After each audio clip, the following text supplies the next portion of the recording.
Hi, I'm Bill Clinton. The economy was pretty good when I was president, and I owe it all to my psychedelic time machine. Here's a video from when I traveled back in time to the year 1865, 1 week after the Civil War ended. I'm about to interview President Abraham Lincoln.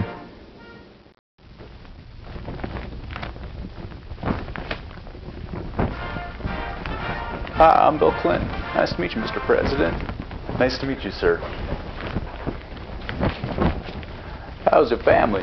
But more importantly, how's your wife? As if I already didn't know.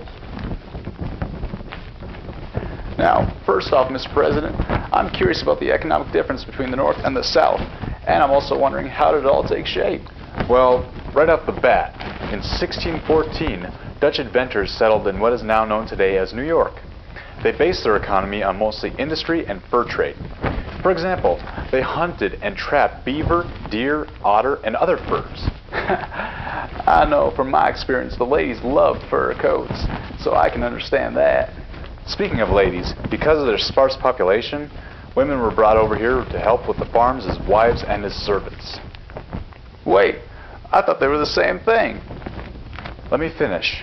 Now, down south, Spain's and England's first settlements both required many slaves to work their vast American empires.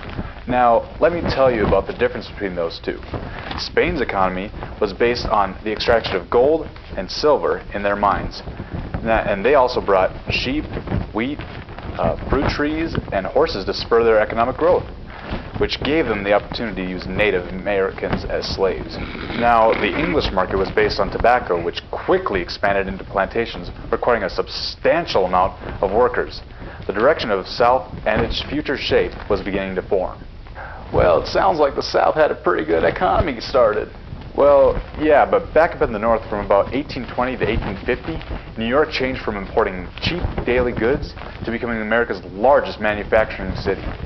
Also, Boston, Philadelphia, and Baltimore boomed, becoming the leading in banking, retailing, and real estate development centers of the nation. And another advantage was their use of waterways in the North because of the connections between the St. Lawrence River and the Atlantic Ocean. Railroads also made the distribution and transportation a large advantage in the North. Yeah, I understand the waterways and the railroads, but there had to be something more. Well, of course there's more, my dear boy. The North's economy was spurred on by new inventions and improvements. Like airtight cans, for example, replaced glass containers. John Deere steel plow in 1837 sped up cultivation immensely. And along with Cyrus McCormick's grain cutter, or reaper as some people call it, and major improvements of Oliver Evans' mills and Eli Whitney's cotton gin, the economy of the North had changed very quickly. I know about change, and I got tired of waking up to Mrs. Clinton, so I decided to make a change myself. Too bad those younger women can't keep a secret. Anyway, how about the South? Did they go through some rapid changes as well? Yeah, no, the South pretty much stayed the same. It depended largely on slaves to take care of their tobacco and then their cotton fields. The Southern way of life was based specifically on slavery and exporting crops. And also, the Southerners had to put all their capital into cotton and then had to rely on the North for other goods and services, including the exporting of cotton. And the South's biggest error was their investment in slaves and land instead of building factories and schools. So, their differences brought about the war? I know war is expensive. How did their economies handle those costs?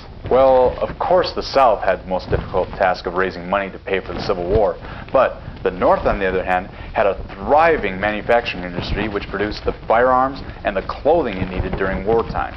And so eventually the North had won, as the South relied so heavily on the ability of the North to export their crops. Well, you know, us Southerners, we're really great guys. Despite the differences with you Northerners, we could throw some wild and crazy parties, if you know what I mean. At least, that's what I was told by my lady friends last night. Huh? Thank you for allowing me to interview you, Mr. President, and have a bang of time at the Ford Theater tonight.